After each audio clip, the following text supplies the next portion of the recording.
Okay, so the skill we're going to learn this afternoon is how to use a lift bag. The performance requirement is to use an appropriate lifting device to rig and bring to the surface an object weighing not more than 25 pounds. This is a very, very useful skill in the event that you need to lift an object that weighs more than 10 to 15 pounds. Anytime you're needing to lift an object that heavy, you should be using a lift bag for safety. So this is the lift bag that we're going to be using. It's very, very simple, and you're going to be doing this in an exercise of 2 people. You're each going to practice doing each role. So one role is going to be the person who's filling the lift bag. The signal for that I'm going to give you is that. The other role is someone who's just going to be assisting by holding the lift bag open at the base, and I'll give you that signal if that's the role I want you to do. So our rigger and filler is first going to attach the lift bag. You can just clip it onto this clip like this and make sure it's firm. Our assistant, who's holding the bottom of the bag open, can now just reach over and hold the bag open like this. Make sure you're at arm's length. I don't want to see anyone over the top of the bag while you're filling it. The filler can then take their alternate air source and start adding air in small amounts to the lift bag. Bear in mind that with the mouthpiece up, when you hit that purge button, it may start free flowing. So be ready to take the alternate away and turn it mouthpiece down if that happens. I only want you to add air to the bag in very small amounts and test it. Once you've found out that it's virtually weightless, basically neutrally buoyant, there's enough air in the bag. You can put your alternate away, and then I want you to move your hands to the top of the bag here on this handle, and then your other hand can be on this dump valve. All right, the person who is holding the bag open at this point can just assist by holding onto the side of the bag in case there are any problems.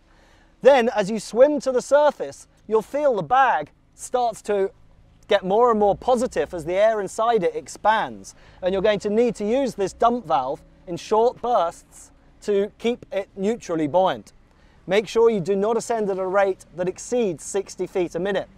Once you get to the surface, what we're going to do is drop back down, you'll switch roles and repeat the exercise. I'm now going to explain what I would be looking at and what I would be doing as an instructor teaching this skill in the water. So I've assigned my students different roles. The student on the left there is going to be the one performing the skill, inflating the bag and taking it to the surface. The student on the right is just an assistant. The bag is disconnected from the weights, and the student needs to connect the bag to the weights. That's part of the performance requirement. Remember, the word rig means connect.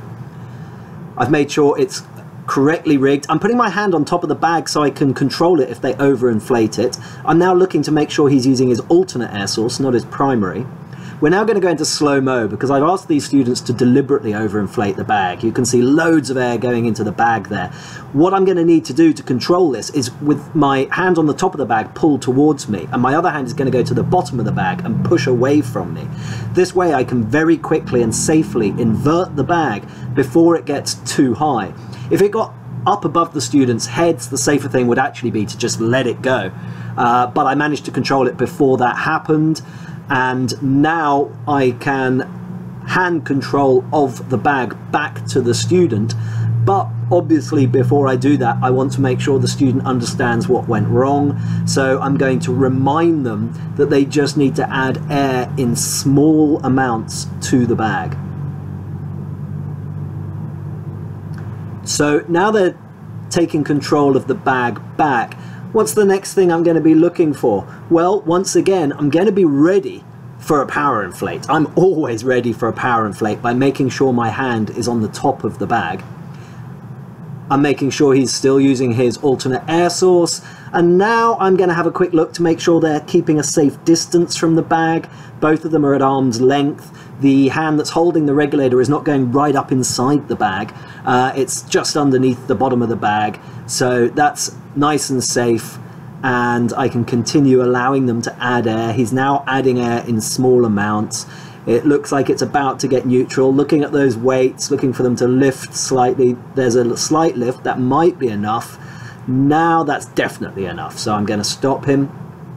And now I can hand control of the bag over to the student who is meeting the performance requirement and watch them as they lift the bag to the surface, controlling its buoyancy using the dump valve. So the student's hand is now going on top of the bag, and their other hand is going on the dump valve. So as they bring it to the surface, it's easy to let air out of the bag in small amounts. What I want you to focus on now is the right-hand corner of the screen there. The other student's hands are on the side of the bag. Now, that I mentioned in my briefing.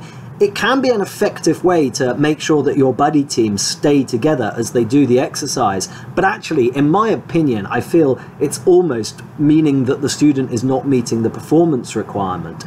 I think it's better to have the buddy that was just assisting by holding the bag open let go of the bag at this point and just swim up next to the bag, next to their buddy. Let the person who's meeting the performance requirement, the person who filled it and is now bringing it to the surface, do everything on their own. That's my preferred method of doing this skill. So here you're seeing how not to do it in some ways. We can now see that they are using that dump valve to control the amount of air in the bag and bring it slowly to the surface. So the key things to remember if you are teaching this skill: it can get very dangerous very quickly. You need to make sure your hand is on top of the bag at all times whilst they're inflating, so you can control it if they overinflate.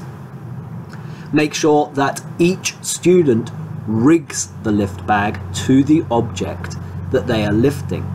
That means that when you are doing this, once one student has performed the skill adequately, demonstrating mastery, and they got it to the surface, you're going to bring the lift bag back down again and have any other students you've got do that as well. So when you switch between students, it's critical that you disconnect the bag from the weights and make the new student reconnect it, or they're not meeting the performance requirement. If you've enjoyed this video and you think you'd like to take some training with me, I teach an instructor course every month. I would dearly love to be able to work with you, so contact me on my website, www.goprocaribbean.com.